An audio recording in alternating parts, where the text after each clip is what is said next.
अखण्डमण्डलाकारं व्याप्तं येन चराचरं तत्पदं दर्शितं येन तस्मै श्रीगुरुवे नमः।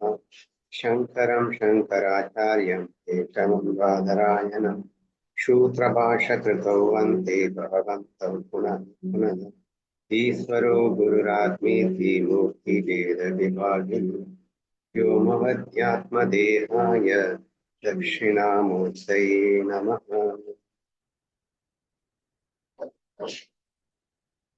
பவித்ரேந்திரியாணி நதிக்கரையில் அமர்ந்து வந்து மாவலி ஞானேஸ்வரன் மகாராஜின் அருளால் ஏக்நாத் பாகவதத்தை படித்துக் கொண்டிருக்கிறோம். 2வது சாப்டரில் 124 ஓவிகள் முடிந்துவிட்ட நிலையில் இன்று நாம் காண வேண்டியது 122வது ஓவி. போன ஓவியில வசுதேவரின் புகழ் பாடப்பட்டு கொண்டு வந்தது. அதன் வகையில போன ஸ்லோகத்துல வசுதேவா உமது பெயரால் தான் அந்த அனந்தனை வாசுதேவன் என்று அழைக்கிறார்கள். அந்த வாசுதேவ நாமத்தை சொன்னாலே உலகே வணங்கும் யோகிகளும் பரமகுவையே அடைகிறார்கள் அப்படின்னு முடித்திருந்தாரு. அதை தொடர்ந்து எதை கேட்பதால் புண்ணியம் பெருகுமோ, எதன் பெயரால் சம்சார பந்தம் அவிழுமோ, அந்த நாராயணனை நீர் இப்போது எனக்கு நினைவுபடுத்தினீர் வசுதேவா, உமக்கு உமது வாக்கு மங்களமானது. இப்போ நான் பாகவத தர்மத்தை சொல்லுங்க அப்படின்னு கேட்டதன் மூலியமா நாராயணன் அப்படிங்கிறவர் நமக்கு நாரதருக்கு நினைவுக்கு வருகிறாராம். அதான் ஏன்னு கேள்வி கேட்கிறாதீங்க. அவர் எப்போதும் நாராயணன் நினைத்து கொண்டிருப்பவர் தான். இருந்தாலும் இந்த லீலையிலே அவர் அந்த எக்ஸ்ட்ரா ஒரு நமக்கு ரொம்ப பிரியமானவர்கள் நம்ம எப்பயுமே நினைச்சிட்டு இருக்கும்போது கூட வந்து இன்னொருத்தர் அதை இன்னும் அதிகமா நினைவுபடுத்தும் போது ஆட்டோமேட்டிக்கா ஒரு சந்தோஷம் வரும் இல்லையா? அந்த சந்தோஷத்தை இங்கே நாரதர் பெற்றிருக்கிறார் என்று நாம் புரிந்து கொள்ள வேண்டும். சரியா? எனக்கு நாராயணனரை நினைவுபடுத்தி விட்டீர், அதனால் வசுதேவா உமக்கு மங்களம் உண்டாகட்டும் அப்படின்னு சொல்லியிருக்காரு. உமது கேள்வியை கேட்ட உடனேயே எனக்குள் நாராயணன் முழுமையாக பிரகடமானார். எனக்கு நீர் செய்த இந்த உபகாரம் மிகப்பெரியது வசுதேவா, நீர் உண்மையிலேயே மங்களமானவர். மறுபடியும் என்ன சொல்றாருன்னா, நீ கண்ணனை பத்தி பேசணும்னு நீ கேட்ட உடனேயே எனக்குள் கண்ணன் முழுவதுமாக உறைந்து விட்டான். இப்படி நீங்கள் கண்ணனின் பேரை எடுத்ததனால்தான் எனக்குள் கண்ணன் நுழைந்து இப்போது நான் பெருமகிழ்ச்சியில் ஆழ்ந்திருக்கின்றேன். என்னை இப்படி மகிழ்ச்சி படுத்தியதற்கு நீர்தானே காரணம், ஆதலால் நீங்கள் மங்களமானவர் அப்படின்னு எல்லாம் இப்ப வசுதேவரின் புகழை நாரதர் பாடிக்கொண்டிருக்கிறார். நாரதரின் வார்த்தைகளை கேட்டு ஒருவருக்கு சந்தேகம் வரலாம். ஏற்கனவே நாரதருக்கு எல்லாம் தெரியும் தானே, பிறகு வசுதேவர் கேட்ட பிறகுதான் அவருக்கு நினைவு வந்ததா? நமக்கு வர்ற சந்தேகத்தை அவராகவே கேட்டுக்கிறார். சரியா? ஸோ ஆட்டோமேட்டிக்லி உங்களுக்கு இந்த டவுட் வரும் அப்படிங்கிறத ஒரு ஓவியாவே ப்ரெசென்ட் பண்ணியிருக்காங்க. ஏன்னா 24 மணி நேரம் நாராயணா நாராயணா நாராயணன் சொல்லிட்டு இருக்கிறவர் நாரதர். அப்புறம் இந்த வசுதேவர் சொன்னதை கேட்டுதான் அவருக்கு நாராயணன் ஞாபகம் வந்ததாகும் அப்படின்னு ஒருவேளை உங்களுக்கு தோணுச்சுன்னா அப்படின்னு நாரதரே விளக்கம் கொடுக்கிறாரு. இப்படிப்பட்ட வீண் தர்க்கம் செய்பவர்கள் தங்களுக்கு தாங்களே தீங்கி விளைவித்துக் கொள்கிறார்கள். அப்படி எவனாவது சந்தேகப்பட்டீங்கன்னா நீங்க அழிஞ்சு போவீங்கன்னு திட்டாருப்பா. அதன் உண்மையான விளக்கத்தை சுகதேவர் உறுதியாக சொல்கிறார், கேளுங்கள். ஸோ அது என்னன்னு உங்களுக்கு சந்தேகம் வந்துருச்சு இல்ல? சந்தேகம் வராத, கொண்டு வராத, சரி வந்துருச்சு இல்ல, அதுக்கு என்ன விளக்கம்னு கேட்டு தொலைங்க அப்படின்னு சொல்லிட்டு சொல்ல ஆரம்பிக்கிறார். ஹோமகுண்டத்தில் நெருப்பு ஏற்கனவே இருக்கிறது, ஆனால் அதில் நெய்யை ஊற்றும் போது அது பிரகாசமாக ஜொலிக்கிறது அல்லவா? அது போலவே அன்பான கேள்வியால் முக்தர்களின் உள்ளத்தில் இருக்கும் இன்பம் மேலும் உற்சாகத்துடன் பொங்குவது இயற்கை தானே. கொடுத்ததே விளக்கத்தையே கொடுத்துட்டாரு பத்தியா. ஏற்கனவே இருக்குதான், ஆனா இருக்கும்போது அது கூட ஒரு தடவை சொல்லும் போது கூட கொஞ்சம் சந்தோஷம் வரும் தானே அப்படிங்கிறதுக்கு எக்ஸாம்பிளோட வர சொல்லியிருக்காங்க. யோக குண்டத்துல வந்து நெருப்பு இருக்குதான், இல்லைன்னு யார் சொன்னது? அதை நெருப்பு நெய்யை ஊத்தும் போது சும்மா ஜம்முன்னு எரியுது இல்ல, அந்த மாதிரி நான் நாராயணா நாராயணன் சொல்லிட்டு இருக்கேன், கூட ஒருத்தன் சேர்ந்து சொல்லும் போது எனக்குள்ள ஜிப்புன்னு ஏறும் இல்லையா? அப்படி புரிஞ்சுக்க வேண்டியதானே. அந்த மாதிரி டவுட் எல்லாம் கொண்டு வராதீங்க. அப்படி டவுட் வந்ததுன்னா இதுதான் விளக்கம்னு புரிஞ்சுக்கணும் அப்படின்னு சொல்லி விளக்கம் வருகிறது. அன்பும் பக்தியும் கொண்ட ஒரு கேட்பவர் அமையும் போது முக்தியடைந்த ஞானியும் மிகுந்த உற்சாகத்துடன் கதையை சொல்லுகிறார். அந்த இன்பத்தின் சுவையை அறிந்தவர் மட்டுமே அதன் ரகசியத்தை புரிந்து கொள்வார். மறுபடியும் சேம் விளக்கம், இந்த சந்தேகத்தை கொண்டு வந்துடாத, அவன் முக்தி அடைந்த ஞானி தான், இல்லைன்னு யார் சொன்னது? எப்போதுமே நாராயணனாகவே மாறிவிட்டவன் தான், யார் இல்லைன்னு சொன்னது? பட் ஸ்டில் அவங்க இந்த மாதிரி சந்தோஷப்படுறதும் உண்மைங்கிறத நீங்க புரிஞ்சுக்கணும். நம்ம வந்து ஞானத்துல இருந்து புரிஞ்சுக்கணும்னா ரொம்ப ஈஸி. கல்பித துவைதம் அப்படின்னு சொல்லிட்டு ஞானதேவர் சூப்பரா எக்ஸ்பிளைன் பண்ணியிருக்காரு. ஒன்னஸ் ஆனதுக்கு அப்புறம் டுவாலிட்டிக்கு வந்து அந்த டுவாலிட்டி சுகத்துல திளைப்பாங்க அப்படிங்கிறது தான் அந்த சீக்ரெட். சரியா? அப்ப டுவாலிட்டின்னா அங்க பகவான் பக்தன் பாவம் இருக்கும். அப்ப அந்த பகவானை நினைக்கும் போதெல்லாம் அப்படியே பீரிட்டு கொண்டு வரும்.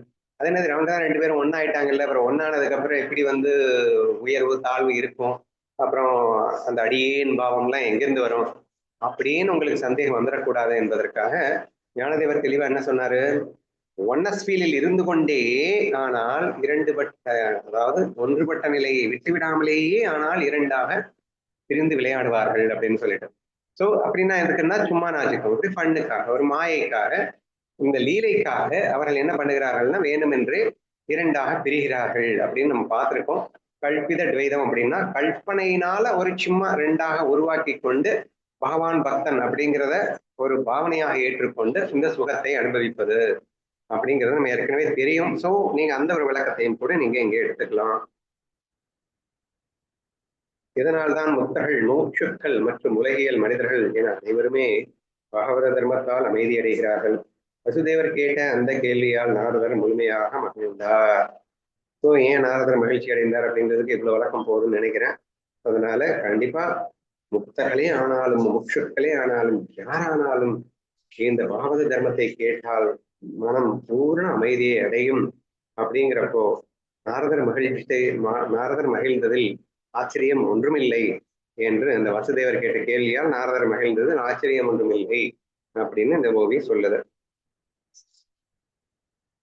முன்னோர்களிடமிருந்து வழி வழியாக வந்த இந்த தொன்மையான பாகவத தர்மத்தை சொல்ல நாரத முனிவர் இப்போது ஒரு வரலாற்று இதிகாசத்தை முன்வைத்தார். பாகவத தர்மத்தை சொல்ல ஆரம்பிக்கிறதுக்கு முன்னாடி இந்த கதைக்கு இன்னொரு கதை, அந்த கதைக்கு இன்னொரு கதைன்னு நமக்கு நிறைய கதை படிக்க போறோம்னு நினைக்கிறேன். சரி, இந்த கதையை பார்ப்போம். அதாவது பாகவத தர்மம் எப்படி உண்டானதுன்னு சொல்றதுக்கு ஒரு கதை. இதை குறித்து விதேக மன்னன் அப்படின்னா விதேக மன்னன்னா ஜனகனா. ஜனகன் கேட்ட கேள்வியையும் ரிஷப தேவரின் 9 புதர்கள் அளித்த பதிலையும் கொண்ட உண்மையான பாகவத தர்ம வரலாற்றை முழுமையாக சொல்லுகின்றேன் கேளும். பாகவத தர்மம் உருவான வரலாறுக்கு இப்ப நம்ம போகிறோம். அது ஒரு பெரிய கதை. அதனால கதை கேட்கிற ஆர்வம் இருக்கிறவங்க நல்லா உட்காந்து பொறுமையா கேளுங்க. இதுல பெரிய ஞானம் எதுவும் இருக்குன்னு எனக்கு தோணல. பட் கதையிலிருந்து அதாவது அந்த கதையில் கற்றுக்கொள்ளும் பாடம் அப்படிங்கிறது கண்டிப்பா நமக்கு நிறையவே இருக்கும். அதனால முதல்ல கதையை படிப்போம். இது வந்து ஜனக மகாராஜா ரிஷப தேவர்கிட்ட கேள்வி கேட்பார். சரியா? அப்போ விதேக மன்னன் ஜனகன் கேட்ட கேள்வியையும் ரிஷபதேவரின் 9 புதல்வர்கள் அளித்த பதிலையும். கேட்கிற கேள்வி கேட்டவன் ஜனகன் ஒருத்தன், அதுக்கு ரிஷபதேவரின் 9 புதல்வர்கள் பதிலளித்திருக்கின்றார்கள். அந்த ஒரு பெரிய வரலாற்று இதிகாசத்தை இப்ப நம்ம படிக்க போறோம். ஆர்ஷபர்கள் ரிஷபகுமாரர்கள் அப்படின்னு அர்த்தமா என்பவர்கள் யார் என்று கேட்கிறீர்களா? அவர்களின் வம்சாவளியை சொல்கிறேன். நற்குலத்தில் பிறந்த அந்த 9 பேரும் பிரம்ம நிஷ்டையில் நிலை பெற்றவர்கள். ரிஷபகுமாரர்கள் 7 பேர், அந்த 9 பேர் பதில் சொல்லுவாங்க அப்படின்னவன்னா அவன் யாருன்னா அந்த ரிஷபதேவரின் 9 புதல்வர்கள். அவன் பதில்னா நான் ஏன் கேட்கணும்? ஜனகர் என்ன கேள்வி கேட்டாரு, அவங்க எப்படி என்ன பதில் சொல்லிட்டாங்க அப்படின்னு அசால்ட்டை நம்ம நினைச்சிட கூடாதான். சரியா? இந்த ரிஷபதேவரின் 9 புதல்வர்கள் யாருன்னு தெரிஞ்சுக்கிட்டீங்கன்னா அப்ப ஆட்டோமேட்டிக்கா அந்த கேள்வி என்ன, இவர் சொன்ன பதில் என்னன்னு தெரிஞ்சுக்கிறதுல உங்களுக்கு ஆர்வம் வந்துடும். அப்படிங்கிற ஒரு நோக்கத்துல இந்த ஓவி எழுதப்பட்டுள்ளது. யார் என்றால் நற்குலத்தில் பிறந்த அந்த 9 பேரும் பிரம்ம நிஷ்டையிலேயே நிலை பெற்றவர்கள், பிரம்ம ஞானிகள் அவங்க எல்லாருமே அப்படின்னு ஒரு விளக்கம் வருது.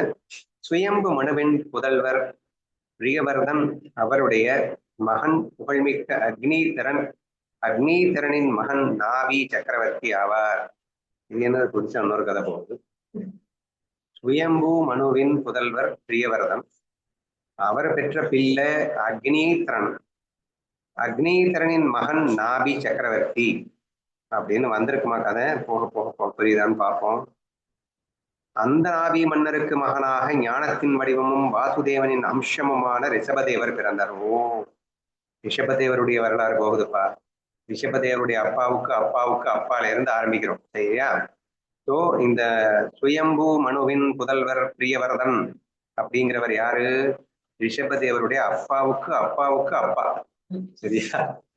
அப்ப சுயம்பு அப்படிங்கிறவர் அதை விட அவருக்கு அப்பா, அவருக்கு பிள்ளை பிரவரதன், அவருக்கு பிள்ளை அக்னிதரன், அவருக்கு பிள்ளையான நாபி. இந்த நாபி சக்கரவர்த்திக்கு பிறந்தவர் தான் ரிஷபதேவர். அந்த ரிஷபதேவருக்கு பிறந்தவங்க தான் இந்த 9 குமாரர்கள். சரியா? ரிஷபதேவர் பிறந்தார். அவர் மோட்ச தர்மத்தின் ஒளியை இந்த உலகில் மெதுவாக விரிவாகவும் பரப்பினார். ரிஷபதேவர் நிறைய பேருக்கு இந்த மோட்ச தர்மத்தை பரப்பி இருக்கின்றார் அப்படின்னு சொல்லுது. ரிஷபதேவர் வாசுதேவனின் அம்சமம் அப்படின்னா கண்ணனின் அம்சம்னு புரிஞ்சுக்கணும்.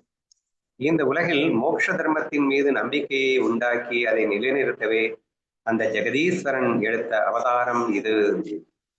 வாசுதேவனின் அம்சம்னாலே என்ன? விஷ்ணுவின் அம்சம். அந்த விஷ்ணு கண்ணனின் அவதாரம் எடுக்கிறதுக்கு முன்னாடி ரிஷபதேவராக அந்த விஷ்ணு அம்சமே அவதாரமாக வந்ததுன்னு கூட சொல்லலாம். அவ்வளவு சிறப்பு மிக்கவர் அந்த ரிஷபதேவர் அப்படின்னு வந்திருக்கு. ஓகேவா? ஜெகதீஸ்வரனே அந்த ரிஷபதேவராக அவதாரம் எடுத்து வந்தார் அப்படின்னு சொல்லலாம் அப்படின்னு சொல்லி. அவருடைய சரித்திரம் 5வது ஸ்கந்தத்தில் விரிவாக சொல்லப்பட்டுள்ளது. அவருக்கு 100 புதல்வர்கள் இருந்தனர். அம்மாடியோ! அவர்கள் அனைவரும் வேத சாஸ்திரங்களில் கரை கண்டவர்கள். அப்புறம் 9 பேர் சொல்ற பதில் மட்டும் தான் நம்ம படிக்க போறோம் போல. ஆனா இவருக்கு 100 குழந்தையை பெற்றிருக்காரு. எல்லாருமே வேத சாஸ்திரத்துல கரை கண்டவர்களாக இருக்கிறார்கள். அந்த 100 பேரில் மூத்த மகன் மிகவும் புனிதமானவர். அவருடைய வியக்கத்தக்க சரித்திரத்தை சொல்ல போகிறேன் கேளும். ஒரு கதைக்குள்ள இன்னொரு கதைக்குள்ள இன்னொரு கதை போய்கிட்டே இருக்கு. கேளுங்க. இப்போ ரிஷபதேவரினுடைய 100 புதல்வர்கள்ல தன்னுடைய மூத்த மகன் ரொம்ப ரொம்ப புனிதமானவரா. அவருடைய கதையை நம்ம இப்ப படிக்க போறோம். மூத்த மகனான பரதன் எப்போதும் நாராயணனை துதிப்பவர். நாராயண பராயணர். இன்றும் இந்த பூமிக்கு பாரத வம்சம் என்ற பெயர் நிலைத்திருப்பது அவர் பெயரால் தான். இந்த பரதன் யாரு அப்படின்னா பஞ்சபாண்டவர்கள் இருக்கக்கூடிய அந்த ஒரு பரதன் வந்தானே. ராமாயணத்துல வந்த பரதன்னு நினைச்சிடாதீங்க. சாரி, குழம்பிட்டேன். ராமாயணத்துல வந்த பரதன்னு நினைச்சிடாதீங்க. இந்த பரதன் யாருன்னா மகாபாரதத்துக்கு நம்ம நாட்டுக்கு பாரதம்னு பேர் வந்ததே யார் காரணம் அப்படின்னா அந்த மூத்த ஒரு மன்னன் தான் பரதன் அப்படின்னு அர்த்தம். ஸோ இப்போ இந்த ரிஷபதேவருக்கு 100 குழந்தைகள் இருக்காங்க. அதுல மூத்த குழந்தைக்கு பேரு பரதன். அந்த மூத்த குழந்தையுடைய கதையை தான் இப்ப நம்ம பார்க்க போறோம். அந்த கதையை இப்ப தொடங்கலாம். இவர் எப்போதும் நாராயணனை துதிப்பவர். இன்றும் இந்த பூமிக்கு பாரத வம்சம் என்று பாரத வருஷம் என்று பெயர் நிலைத்தவருக்கு பரதன் ஏன் நம்ம இந்தியாவுக்கு பேர் வந்ததுக்கு காரணமே அவர் தான் அப்படிங்கிறது எக்ஸ்ட்ராவா சொல்லப்பட்டிருக்கு.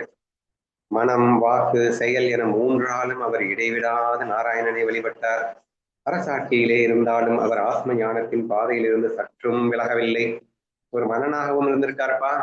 ஒரு மன்னனாக இருந்திருந்தால் கூட அவர் எப்போதும் நாராயணனின் சிந்தனையிலேயே வாழ்ந்திருக்கார். ஞானத்தின் பாதையிலேயே வாழ்ந்திருக்கின்றார். சற்றும் பிசகாமல் சூப்பமா வண்டி போயிட்டு இருக்கு. வழியில் நடக்கும் போது கால்கள் கோணலாக விழுந்தாலோ அல்லது விதிவசத்தால் தடுமாறினாலோ இறுதியில் பூமிதான் நமக்கு ஆதாரமாக இருக்கிறது.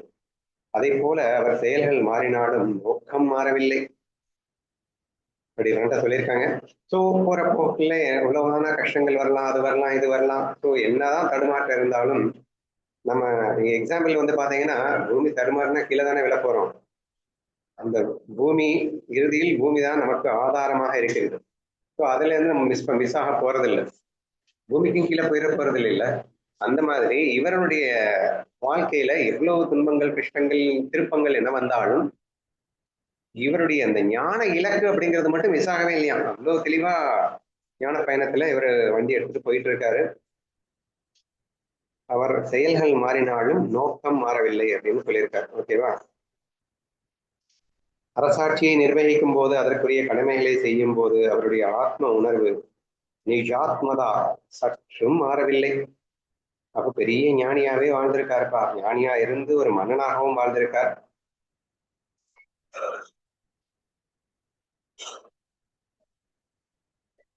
அரசாட்சியே நிர்வகிக்கிறார், எல்லா கடமையும் செய்கிறார். ஆனா ஆத்ம உணர்வு மட்டும் மிஸ் பண்ணாம இருக்கார் அப்படின்னு சொல்லப்படுது. இதையே அகண்ட நிலை என்பார்கள். இந்த யுக முடிவிலும் மாறாத இந்த நிலையில் இருப்பவர்கள் நித்திய சுகத்தை அடைவார்கள். அவர்களுக்கு மறுபிறவி கிடையாது. ஆக்சுவலா இவர் சொல்றதை பார்க்கும்போது அவர் முழுமையான பிரம்ம ஞானி என்று சொல்லப்படவில்லை. வேற லெவல் ஆத்ம சாதகனாக இருந்திருக்கிறார். அந்த பிரம்மத்தையே இடைவிடாது சிந்தித்துக் கொண்டிருக்கிறார். சொல்லணும்னா பரோட்ச ஞானி அப்படின்னு இவரை சொல்லலாம். அபரோக்ஷ ஞானி கண்டிப்பா இவர் ஆயிடுவாருன்னு இந்த ஸ்லோகத்துல சொல்லி இருக்கிறதுனால நான் அப்படி புரிஞ்சுக்கிறேன்.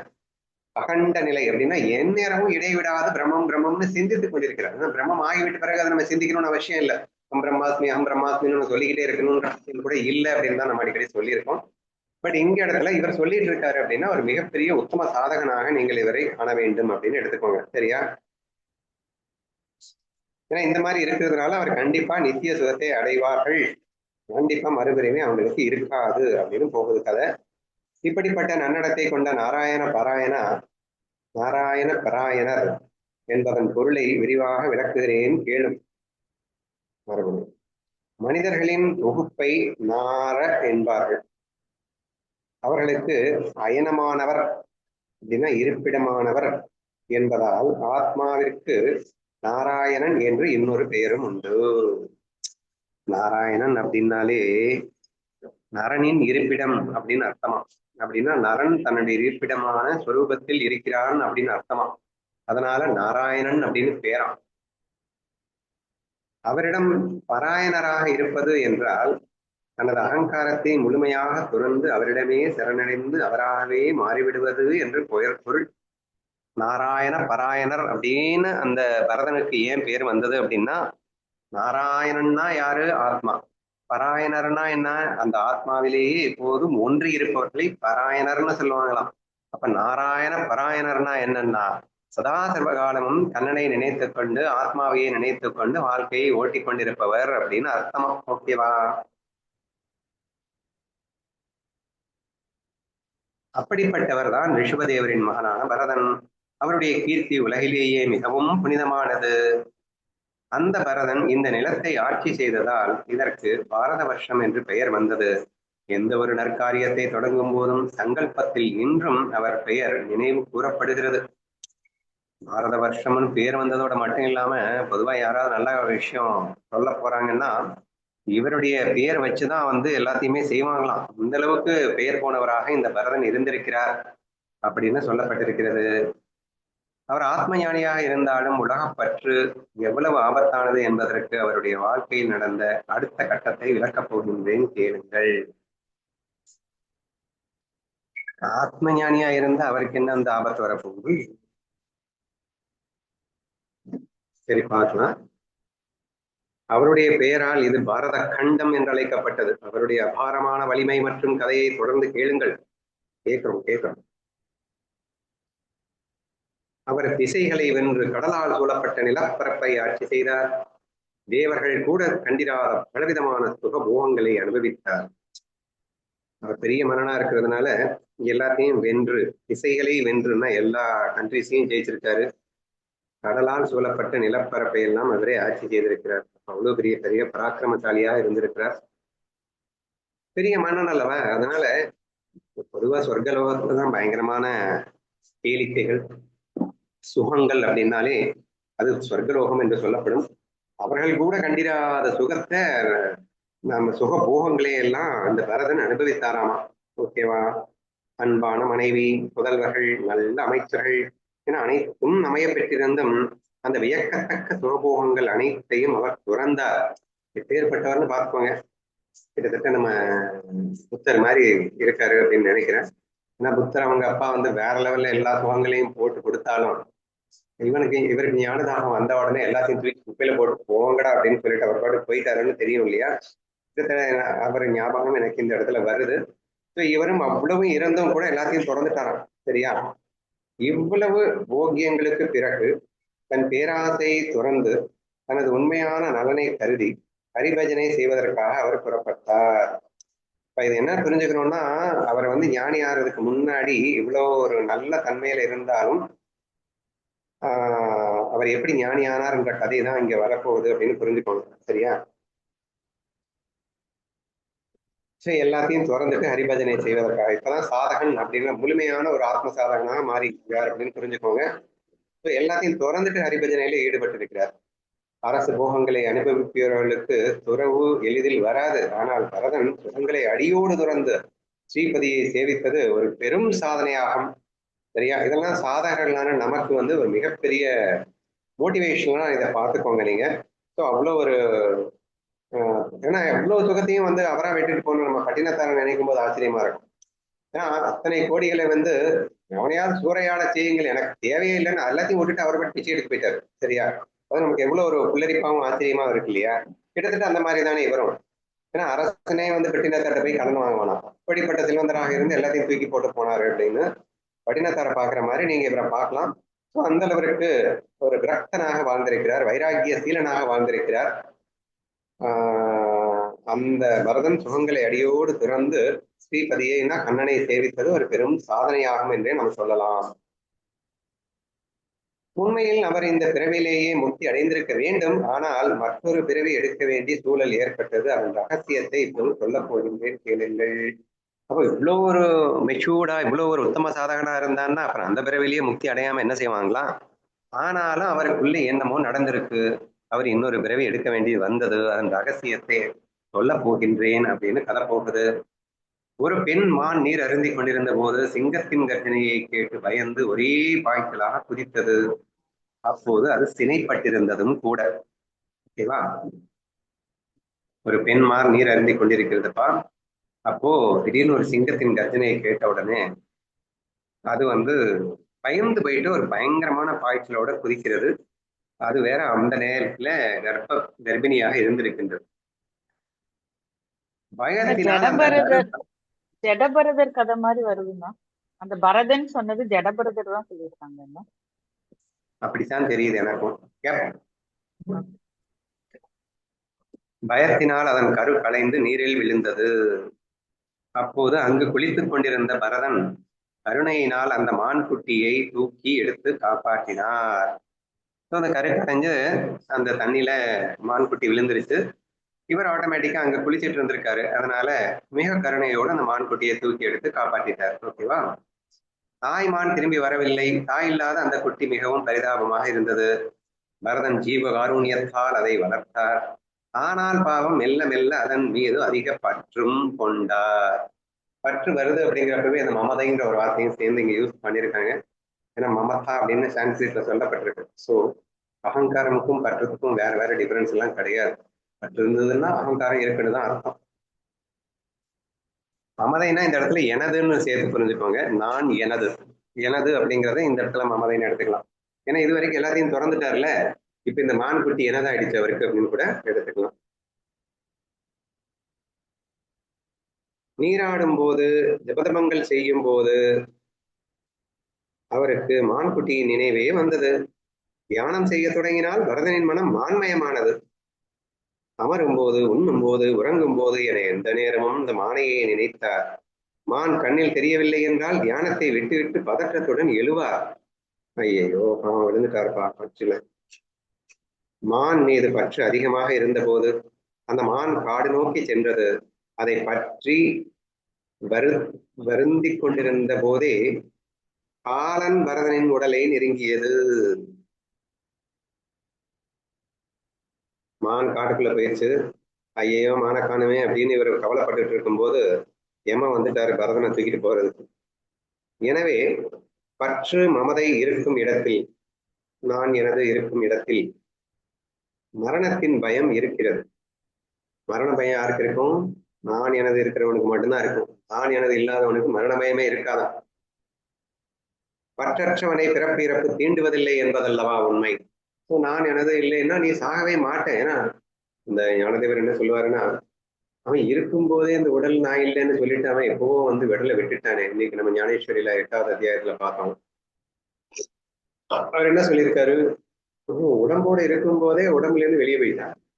அதுக்கப்புறம் இந்த யம வந்தா என்ன வரலன்னா என்ன? ஏன்னா அவனை தொட முடியாதுல்ல யம.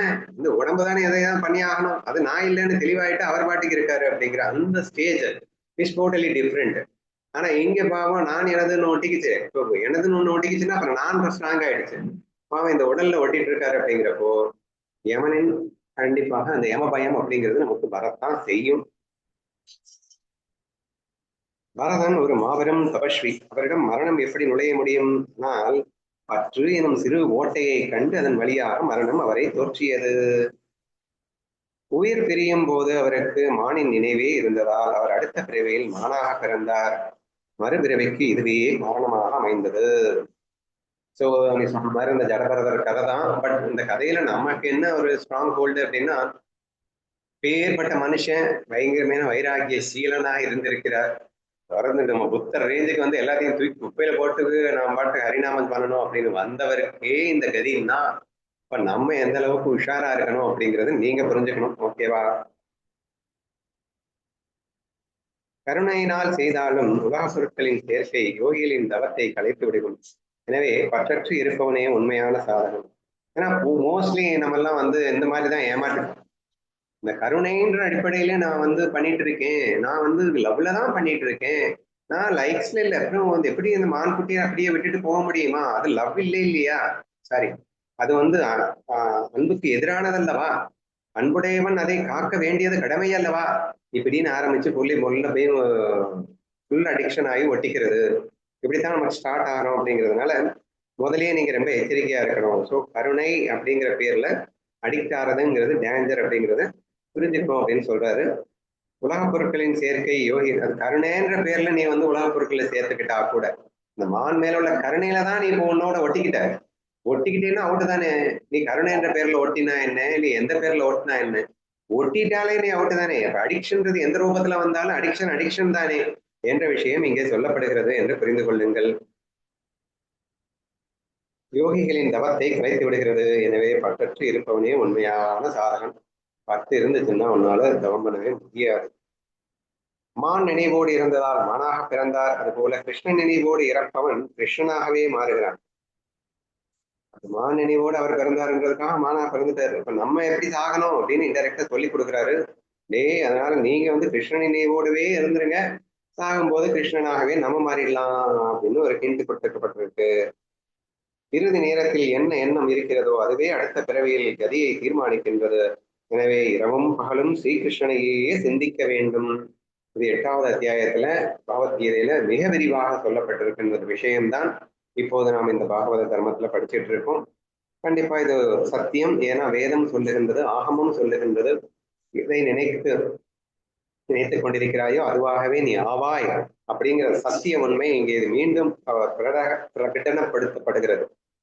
ஸோ இறுதி நேரத்தில் என்ன எண்ணம் இருக்கிறதோ அதுவே அடுத்த பிறவியின் கதியை தீர்மானிக்கின்றது. எனவே இரவும் பகலும் கிருஷ்ணனையே சிந்திக்க வேண்டும்.